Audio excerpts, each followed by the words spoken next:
আজি ইয়াতে মোক ক'ব কৈছে, কিন্তু মই এটাই বক্তৃতা যিসকলে কৈছে খুব ভাল ধৰণে কৈছে।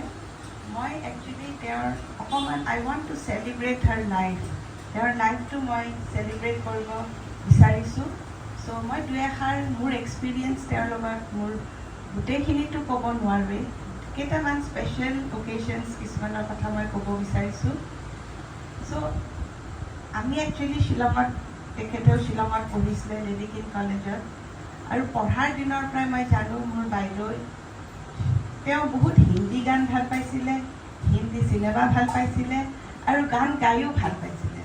চ' মঞ্জু বাইদেউ তেওঁৰ এই যোনটো দিশ আছিলে গানৰ প্ৰতি শ্ৰদ্ধা, শেষলৈকে তেওঁৰ এই হেৰিটো আছিলে, আৰু মোৰ লগত সদায় ফোনত কথা পাতে এইবিলাক কথা লৈ। তাৰপিছত সেই শ্বিলঙৰ পৰা লখিমপুৰনো বাইদেউ কেনেকৈ আহি পালে, মোৰ এতিয়াও মনত আছে। আমি যেতিয়া ঠাণ্ডাৰ বন্ধ আছিলে শ্বিলঙত, মোৰ দেউতা ৰামপ্ৰসন্ন দাস, তেখেত কাষ্টমছ এণ্ড চেণ্ট্ৰেল এক্সাইজৰ এছিষ্টেণ্ট কালেক্টৰ আছিলে। চ' তেখেত তেজপুৰত পষ্টেড আছিলে।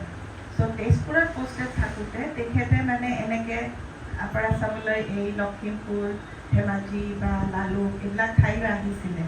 চ' দেউতাই মানে সেই সময়ত মঞ্জু বাইদেউ আৰু মই দুয়ো দেউতাৰ ওচৰত আছিলোঁ। মা আৰু মোৰ আৰু বাইদেউ তেওঁলোক মানে শ্বিলং এৰিব, পৰীক্ষা আছিল কাৰণে এৰিব পৰা নাছিলে। চ' বাইদেউ আৰু মই তেজপুৰ আহিছিলোঁ। আহোঁতে দেউতাই মোক কৈছে, ব'ল আমি হেৰিলৈ যাওঁ, টুৰত যাব, আমাক লগত লৈ যাব। আমি একো কথা নাজানো, বাইদেউ মই সুন্দৰকৈ আহিছোঁ। আহি পেলাই লালুক বুলি এখন, লালুকৰ সেই সময়ত লালুকৰ জেগা আছিলে, আৰু মোৰ মনত আছে সেই সময়তে আমি ভিনদেউক প্ৰথম দেখা পাইছিলোঁ। আৰু ইণ্টাৰেষ্টিং কথা কি, তাতে IB এখনত মোৰ দেউতা নলবাৰীৰ আছিলতো, দেউতাই মানে য'তে নলবাৰীৰ মানুহ আছে বা জানে, নিজৰ পৰা গৈ চিনাকি হয়, হৈ পেলাই কথা বতৰা পাতে। চ' সেই তেখেতে মানে ভিনদেউৰ কথা আমাৰ দেউতাক কৈছিলে আগতে কেতিয়াবা হয়তো কৈছিলে আহোঁতে। চ' সেই ছেকেণ্ড ভিজিটটোত দেউতাই আমাক তালৈ লৈ আনিছিলে। আমি তেতিয়া ভিনদেউক প্ৰথম লগ পাইছিলোঁ, বাইদেউ সেই লালুকতে আমি প্ৰথম IBক লগ পাইছিলোঁ। সেনেকৈ কথাখিনি আগবাঢ়ি গ'ল আৰু সেইটো এটা দিশত গ'ল। তাৰপিছত মই জানো যে বাইদেউ MSc পাছ কৰি পেলাই ৰিচাৰ্চত জইন কৰিছিলে, কিন্তু ইয়াৰ সময়ত অকণমান আধৰুৱা হৈ থাকিলে, কমপ্লিট কৰিব নোৱাৰিলে। কিন্তু যিহেতু তেখেতৰ ইমান মানে ষ্ট্ৰং উইল আছিলে, পঢ়াৰ প্ৰতি ইমান তেখেতৰ চখ আছিলে, আৰু যি পঢ়িছিলে খুব চিনচিয়াৰলি পঢ়িছিলে। তেওঁ যি কাম কৰে খুব চিনচিয়াৰলি কৰে, চাফ চিকুণ, ঘৰ চাফা কৰিলেও মানে কোনো ধৰণৰ মানে কি বুলি ক'ম, একো বাদ নাযায়। তেওঁ মানে চব পাৰফেক্টলি কৰিব, যিটো কাম কৰে পাৰফেক্টলি কৰিব। চ' তেখেতৰ মনত সেই ৰিচাৰ্চৰ কথাটো আছিল কাৰণে তেখেতৰ চাকৰি জীৱনত সেই সুবিধাটো পালে। তেখেতে মোক কৈছিলে যে মই ব্লু গ্ৰীণ এলগেৰ ওপৰত কাম কৰিছোঁ, আৰু মোক বহুত বুজায় সেই কথা লৈ।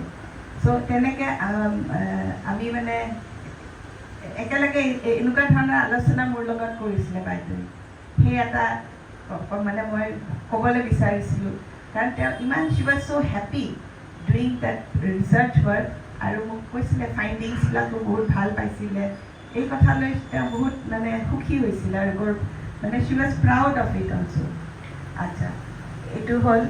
তাৰপিছত মোৰ মনত আছে তেখেতে মানে এবাৰ আমাৰ মানে USAত গৈছিলে। লাষ্ট আমি 2018 চনত একেলগে আমি মোৰ ভাগিনৰ বিয়া খাবলৈ আমি USAত গৈছিলোঁ।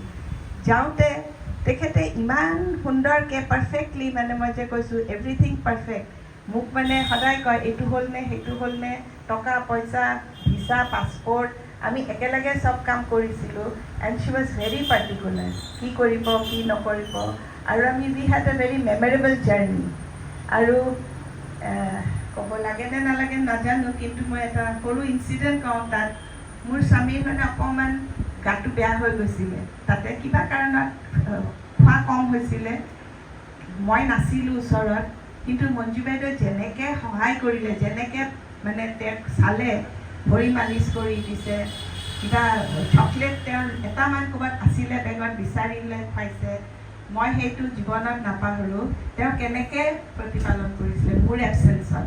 তাকো হ'লেও সেই আমেৰিকা তাতে মানে আমি হোটেল এখনত আছিলোঁ আৰু বাইদেউহঁত ঘৰলৈ উভতি আহোঁতে এই ঘটনাটো হৈছিলে। কিন্তু মঞ্জু বাইদেউ যে ইমান সুন্দৰকৈ মানে পাৰ কৰাই দিলে, ইমান মানে হেল্প কৰিলে বা চোৱা চিন্তা কৰিলে, সেইটো মই কেতিয়াও পাহৰিব নোৱাৰোঁ।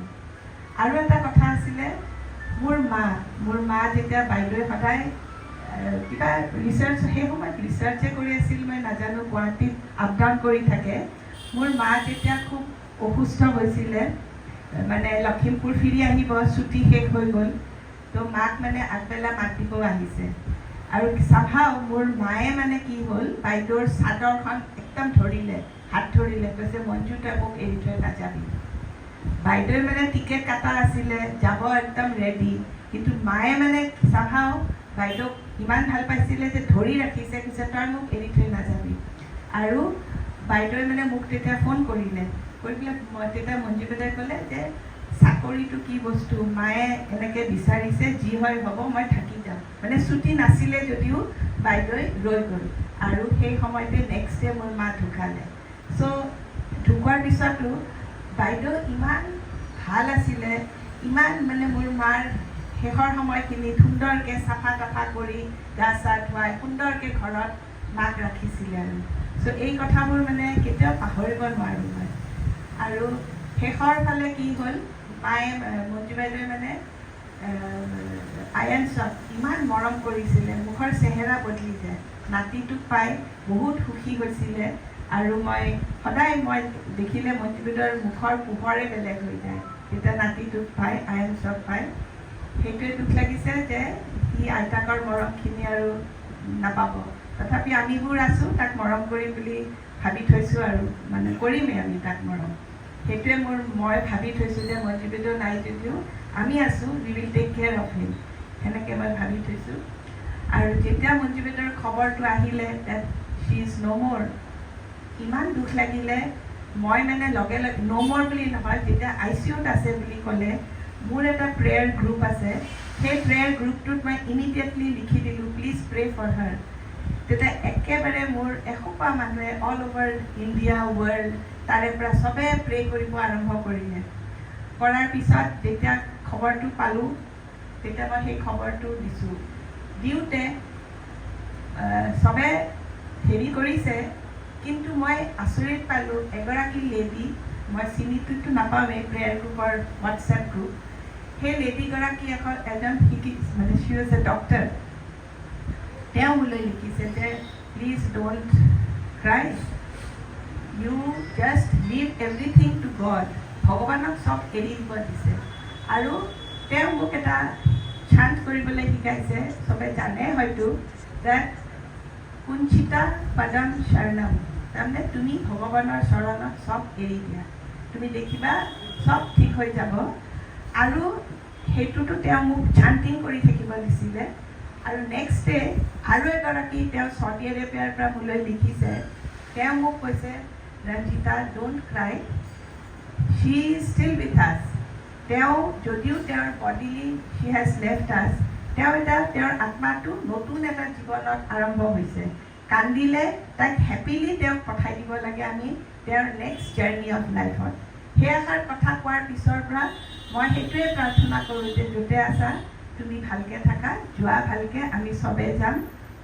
আমি কোনেও এই পৃথিৱীত পাৰ্মানেণ্ট মানুহ নহয়, তুমি আজি গৈছা আমি কালি যাম।